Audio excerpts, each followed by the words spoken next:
¿Cuál es el riesgo de labor que no genera aerosol versus cuando se tiene que manipular directamente con secreciones cargadas de virus?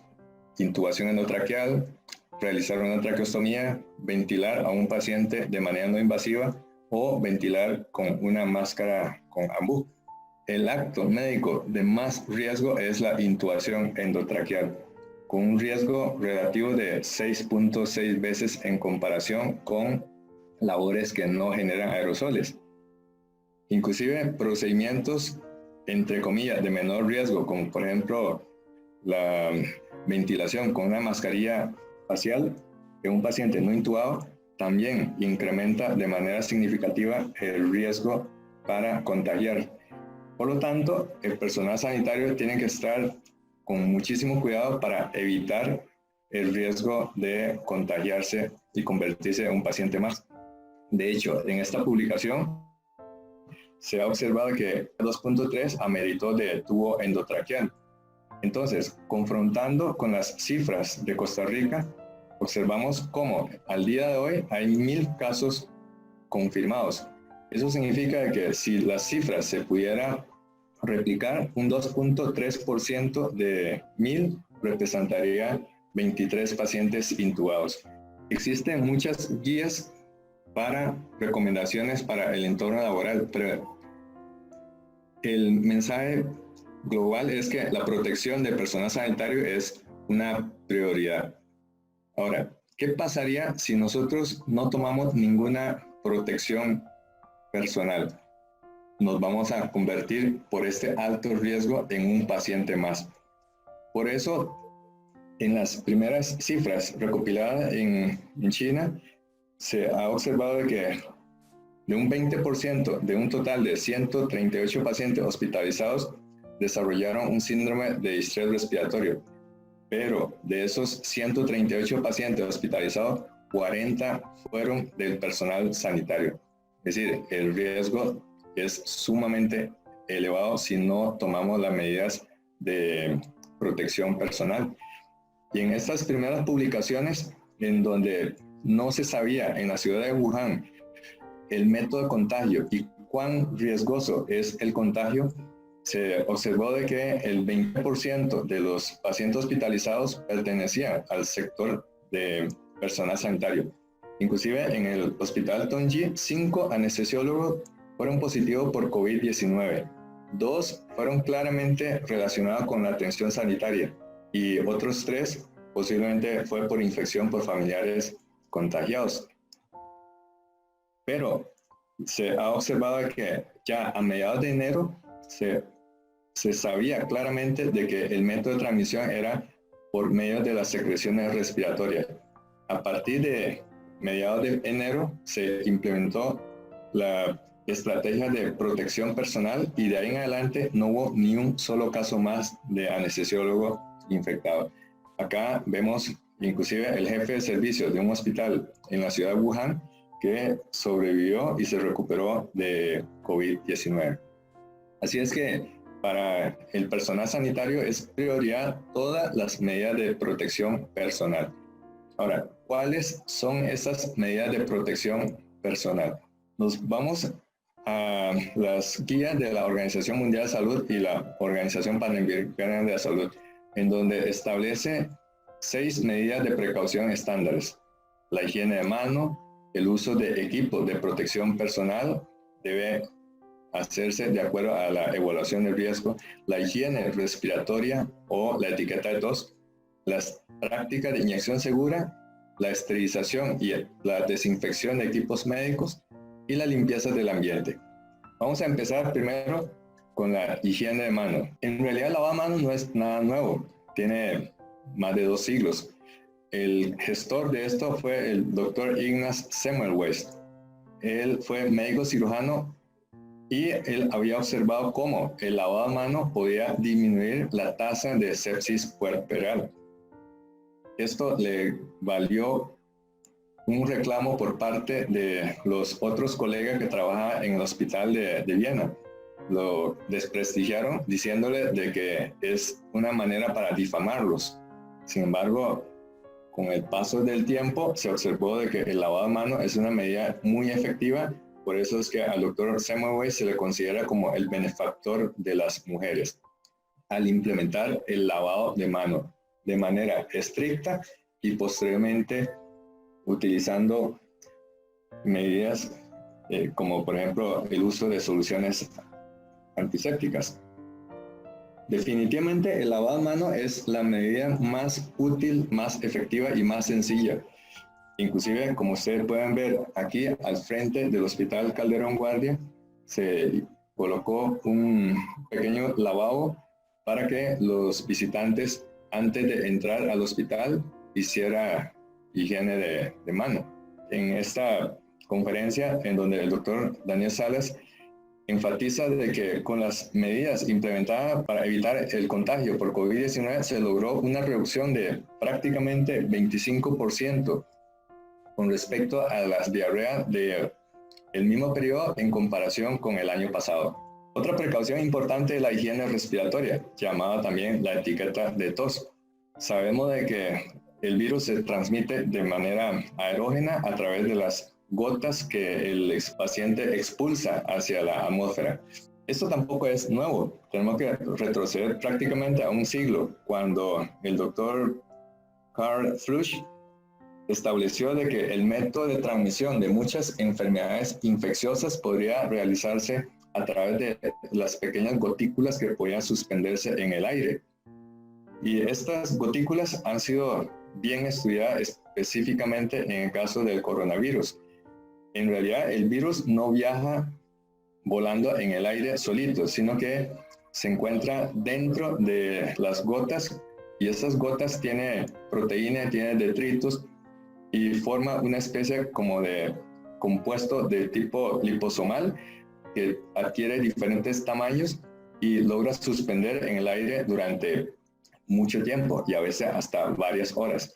Por eso la etiqueta de tos es un método muy importante para reducir el contagio. Por el otro lado, según las guías de la Organización Mundial de la Salud, otra forma efectiva es mantener el distanciamiento social. Eso se define como mantener a una distancia de al menos 1.8 metros y mantener un contacto durante menos de 15 minutos. Esto se consideraría un contacto cercano. Por ejemplo, esta es una foto que se tomó en el Hospital Calderón Guardia. Ha implementado estas medidas de distanciamiento social. Se evitó la aglomeración de los pacientes mediante la suspensión de las cirugías electivas y se marcaron todas las sillas de tal forma que entre una silla y la otra existe un espacio en donde no se puede ocupar. Acá también lo podemos observar al frente de la sala de partos. Probablemente los que están esperando ahí tienen doble propósito para preocuparse. Número uno, por el contagio por coronavirus, y probablemente número dos, por el resultado del bebé que está adentro en la sala de parto. Aquí también podemos ver en la rampa del Hospital Calderón Guardia hay marcas en el suelo para distanciamiento social. Y una de las medidas que se ha preconizado es quedarse en la casa para reducir el contacto desde el punto de vista social. Otra estrategia para precaución estándar es la implementación de prácticas de inyección segura. Ciertamente asociamos el riesgo de contagio vía hematógena con infecciones como por ejemplo por HIV, hepatitis. Sin embargo, en el caso de coronavirus está claramente estipulado de que se aísla virus en la sangre aparte de las secreciones respiratorias. Por eso es que implementar medidas de inyección segura no está de más. Por el otro lado, tenemos que utilizar equipo de protección personal según la evaluación del riesgo. No es lo mismo una labor secretarial en donde no se expone a las gotas de aerosol versus cuando el médico tiene que realizar una intubación endotraqueal. Las medidas de protección personal no son tampoco algo muy reciente. Los conceptos podemos retroceder en la época de la peste negra, en el siglo XIV.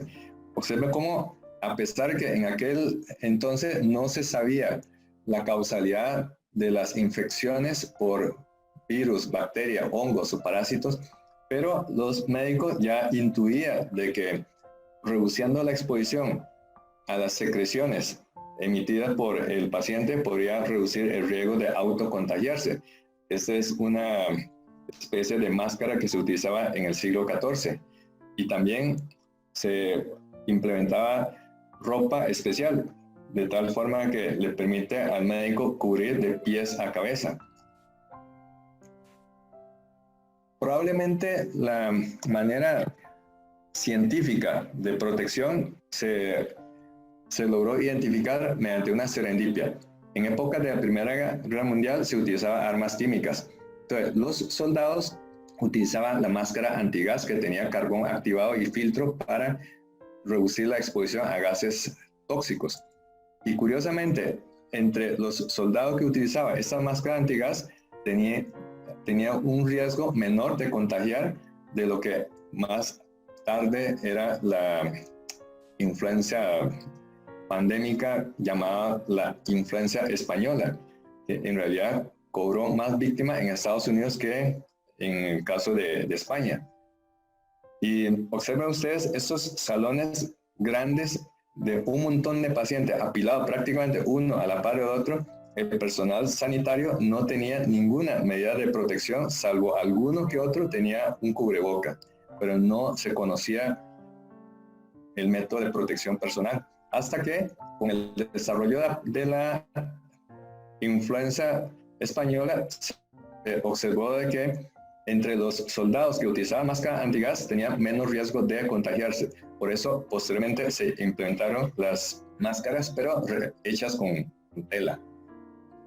Y las máscaras más utilizadas a nivel mundial son estas que son las máscaras quirúrgicas. Tienen dos partes, una parte de color blanco y una parte de color. Aquí corté una máscara de esto y claramente usted puede ver de que está compuesto en realidad por 3 capas.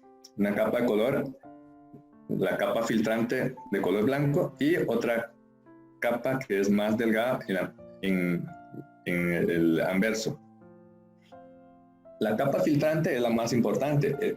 Está hecho por una serie de fibras trenzadas entre sí y prensadas. Estas fibras son higroscópicas, es decir, repele el agua. Aquí eché una serie de gotas encima, tanto en el anverso como el reverso de la máscara quirúrgica, y se ve claramente de que las gotas están como impermeables. En cambio, si dejo caer una gota en la tela, por ejemplo, de la sábana quirúrgica, se puede observar claramente cómo la gota es absorbida por el material. Existe una confusión bastante común de cómo debe utilizar la máscara quirúrgica, si es la parte blanca afuera o la parte de color celeste o verde hacia afuera. La respuesta es que la parte blanca debe ir hacia atrás. Esta parte blanca absorbe mayor cantidad de humedad en comparación con la parte de color celeste que debe mirar hacia afuera. Estas máscaras quirúrgicas nos protegen contra básicamente salpicaduras. No es un método muy seguro para protección, por ejemplo, directamente cuando se expone a aerosoles por coronavirus. Y también existe mucho problema por el mal uso de la máscara facial. Ahora, no es lo mismo un paciente no COVID positivo que un paciente claramente con el diagnóstico de COVID positivo. Para eso tendríamos que pensar una manera de lidiar con la protección contra la exposición a los aerosoles, dado que los aerosoles son el vehículo más común para diseminar el virus de un enfermo hacia el personal sanitario. Y aquí usted puede ver claramente cómo cuando el maniquí se le explota un balón que se infló con oxígeno, al explotar ese balón se esparce gran cantidad de secreciones, literalmente un splash. Y cuando se examina con luz ultravioleta se observa cómo la careta del intubador quedó completamente salpicada. Por eso es que se implementaron métodos como, por ejemplo, este cubo de acrílico, muy popular ya entre los diferentes servicios. Cuando se realiza la intubación en un paciente que está tosiendo, estornudando, las secreciones están confinadas dentro de este cubo de acrílico transparente. Aquí viene la pregunta del millón. ¿Qué hacemos cuando no tenemos las medidas de protección o el sistema no nos provee? Entonces, ahí surge una disyuntiva. ¿Qué hacer? Si todo lo que usted tiene es simplemente un martillo, cualquier cosa le parecerá un clavo. Esa es la explicación de por qué cuando nosotros no tenemos las mascarillas quirúrgicas o las mascarillas o los respiradores que confieren mayor protección, empezamos a buscar la alternativa. Antes de esta pandemia por COVID-19, nadie pensaría de que nuestro segundo punto de búsqueda sería en las ferreterías.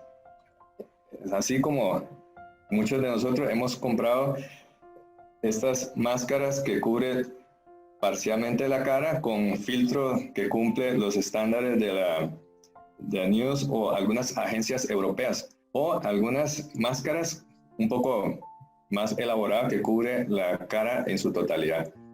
Aquí vemos una residente de anestesia que está realizando la manipulación de la vía aérea de un paciente no COVID positivo, pero está realizando la práctica y está tratando de acostumbrar a este tipo de equipo de protección personal. Es importante también entender de que los respiradores tienen una serie de numeraciones.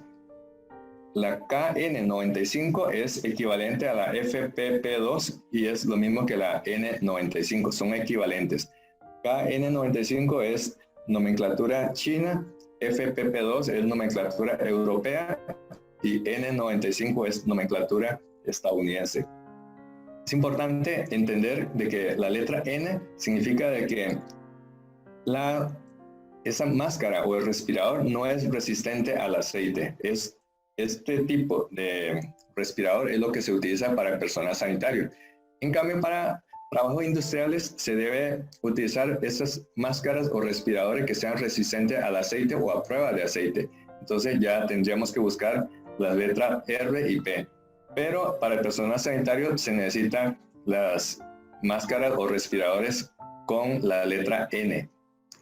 Así es como nosotros hemos ido poco a poco equipando nuestro propio servicio y cada uno de los hospitales también se está equipando de esta manera. Observen ustedes, en la bodega del servicio de anestesia está con los equipos de protección plenamente identificados y guardados en su lugar. Y también hemos alistado las maletas para la intubación de paciente con sospecha o pacientes confirmados por COVID-19. Y algo muy importante es lidiar con un problema común que hemos dado cuenta con el uso de la prueba, y es que se produce empañamiento de los lentes. Esto causa bastante molestia, especialmente cuando tenemos que fijar en una pantalla, cargar un medicamento. Para ello, una alternativa que no está descrito en la literatura, pero que funciona relativamente bien, es la aplicación de líquidos anti-rocío. También es importante hacer las prácticas. Por ejemplo, acá estamos realizando intubaciones con un plástico y con un videolaringoscopio. Y lo más popular es el uso de estas cajas que se fabrica con plástico acrílico transparente.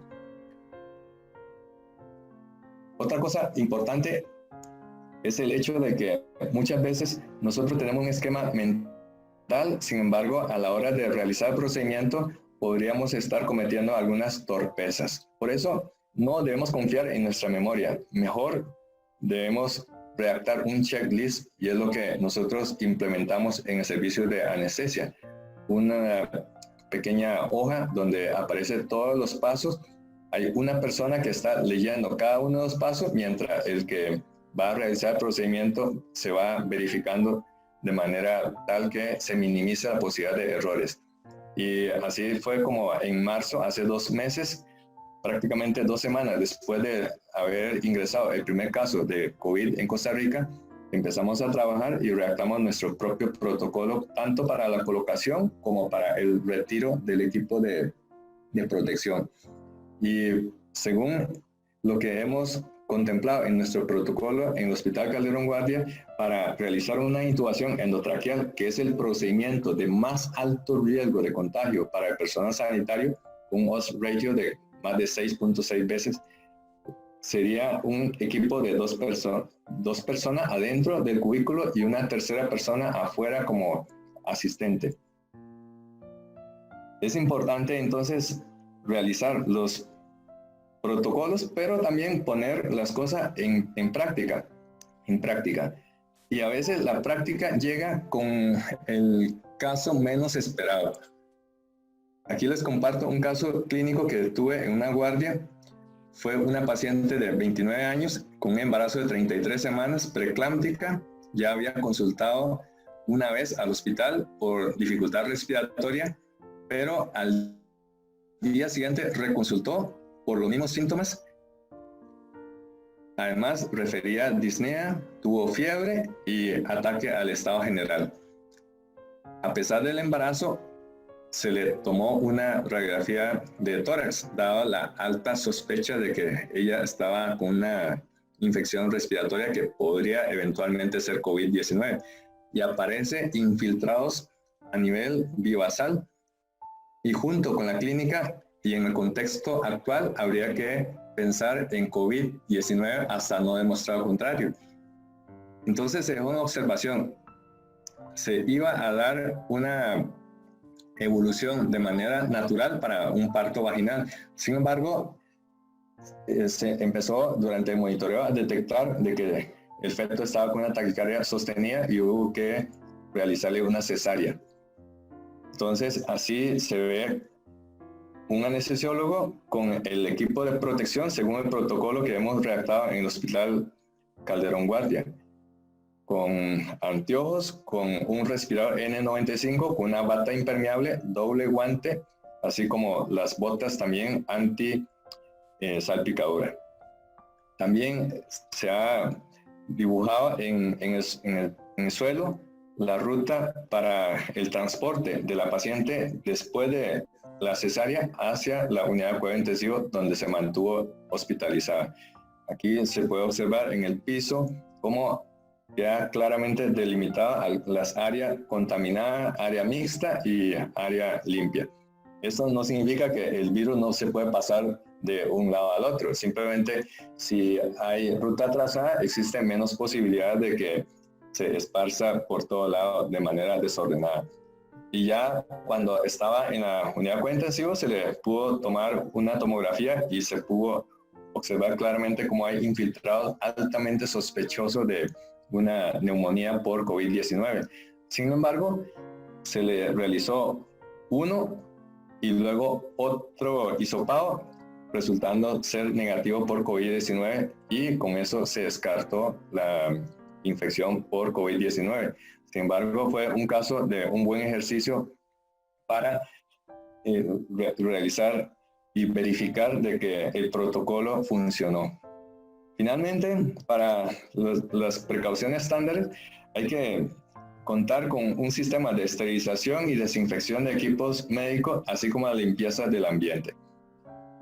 Con esto yo quiero hacer o resaltar la labor de muchas personas detrás de la atención de un paciente con coronavirus o con sospecha de coronavirus. Por ejemplo, el 21 de mayo se celebró el Día del Trabajador de Servicios Generales.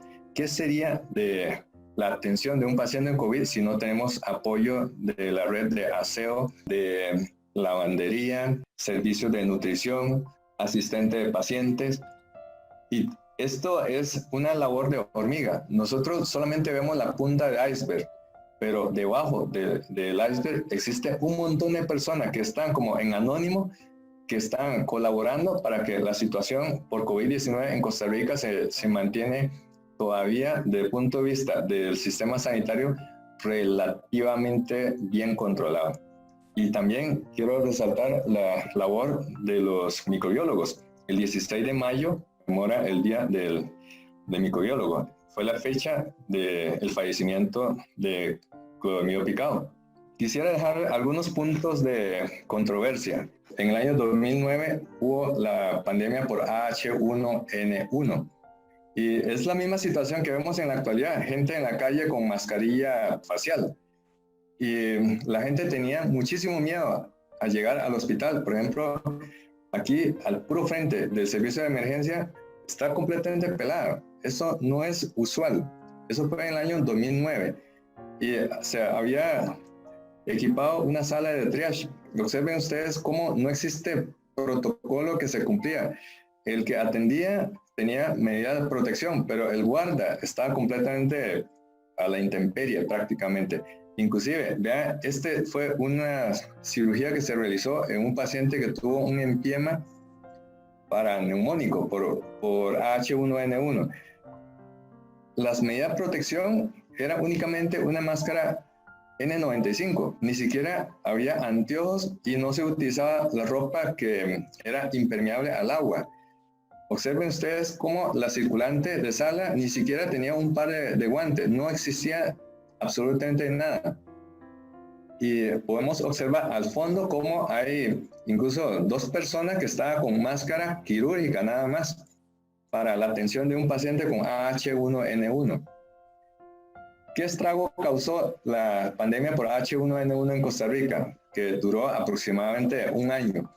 1.596 casos confirmados, se descartaron unos 8.000 casos, 36 fallecidos con una tasa de letalidad de 2.48%. O sea, si usted compara esta diapositiva con las cifras actuales por COVID-19, estas cifras por H1N1 son mucho más dramáticos. Sin embargo, el periodo de rastreo para COVID-19 todavía es de apenas un par de meses. Lo que siempre es controversial, el uso o no de máscara para protección. ¿Cuáles son las instrucciones que se debe seguir? Muchas veces la población, inclusive el personal sanitario, no sabe colocar la máscara quirúrgica y tampoco la N95. Empezando que para lograr un buen sello, los que van a utilizar respirador N95 primero debería quitar la barba para permitir un buen ajuste. Y algo que también es un gran reto es no solamente poner, sino también retirar el equipo de protección personal. Existe a nivel ya mundial gente no personal de salud que está interesada en comprar y a veces compra compulsiva tanto de mascarilla facial como los respiradores N95. ¿Se puede o no reutilizar los respiradores N95? Dichosamente, los estudios avalan la reutilización, pero bajo ciertos protocolos. Uno de los protocolos más utilizados sería alternar por algunos días respiradores N95 que ya se había utilizado, guardarlo en una bolsa de papel, basándose en estos estudios como este publicado en New England Journal of Medicine, en donde se observa cómo este virus puede mantener viable en diferentes superficies como cobre, cartón, acero inoxidable y plástico. Sin embargo, no suele durar más de 3 días. Inclusive para el caso del cobre, no suele sobrevivir por más de 24 horas. Por eso, en el caso del servicio de anestesia, en caso de que hubiese desabastecimiento, cosa que de momento no hay ese problema, estaríamos utilizando un plan de las 7 mascarillas N95. ¿Qué tal si en lugar de proteger el personal sanitario, nosotros implementamos medidas para reducir la contaminación y la infección a nivel comunitario? En la publicación anterior avala el uso de estos protectores faciales, ahora que se ve con bastante frecuencia en las calles. Y también, si vamos a protegernos, debe protegerse de manera tal que surta efectos positivos, como en esta publicación en donde el personal sanitario utilizó máscara facial en época de influenza y analizaron si esta medida fue o no efectiva. Entonces, la conclusión es que utilizando de manera consuetudinaria máscara quirúrgica no fue útil para reducir la infección por virus respiratorio. Entonces, ahí es como un handicap para aquellas recomendaciones de utilizar máscara facial quirúrgica para toda la comunidad. Pero también hay otros estudios más recientes, como por ejemplo este de International Journal of Nursing Studies, en donde se llega a la conclusión, luego de analizar las publicaciones hasta el momento para evitar el contagio comunitario, de que la mascarilla quirúrgica sí fue útil y especialmente para coronavirus. ¿Cuál es la situación ya a nivel de la población? Aquí vemos gente haciendo fila para entrar al Hospital Calderón Guardia. Y de esta fila, que tiene su distanciamiento con las rayas, de un total de 8 personas, 3 estaban con alguna máscara facial. Entonces, siempre pensamos de que el uso de una mascarilla quirúrgica podría reducir el riesgo. Sin embargo, hay que ver desde dos perspectivas. ¿Hay reducción o hay compensación de riesgo? Porque una persona que se pone un cinturón de seguridad probablemente se convierte en un chofer mucho más agresivo, mucho más temerario, en comparación con alguien que no se pone un cinturón de seguridad. Por eso es que en algunos estudios se encuentra que el cinturón de seguridad no reduce la gravedad de las lesiones por accidente vehicular. Y lo mismo con una mascarilla facial o una mascarilla quirúrgica, en donde la persona se pone este equipo de protección personal, sin embargo, lo utiliza mal y eventualmente más bien se expone a más riesgo.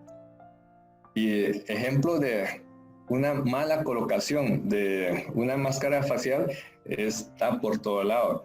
Gente que se toca la máscara facial, gente que solamente tapa la boca, la máscara facial que no cubre la barbilla, entre otros. Finalmente, quisiera dejarles un par de mensajes. ¿Qué ha demostrado realmente ser efectivo para prevenir el contagio al personal sanitario? Y esto probablemente se puede extrapolar a nivel comunitario. Número 1, el lavado de mano. Número 2, el lavado de mano. Y número 3, el lavado de mano. Otra alternativa que ha demostrado contundentemente que reduce la tasa de contagio a nivel comunitario es la aplicación de la etiqueta de la tos. Y también, como el virus entra por mucosa nasal, ocular o bucal, entonces no estar tocando ojo, nariz, boca, o sea, la cara, cuando no se ha lavado las manos previamente. Otra medida que ha demostrado ser útil epidemiológicamente, pero económicamente devastador, es el aislamiento social. Y por supuesto, algo que es extremadamente efectivo, pero a nivel ya hospitalario, es una vez que se identifica un paciente COVID-19 positivo, aplicarle el aislamiento en un sector específico de un hospital.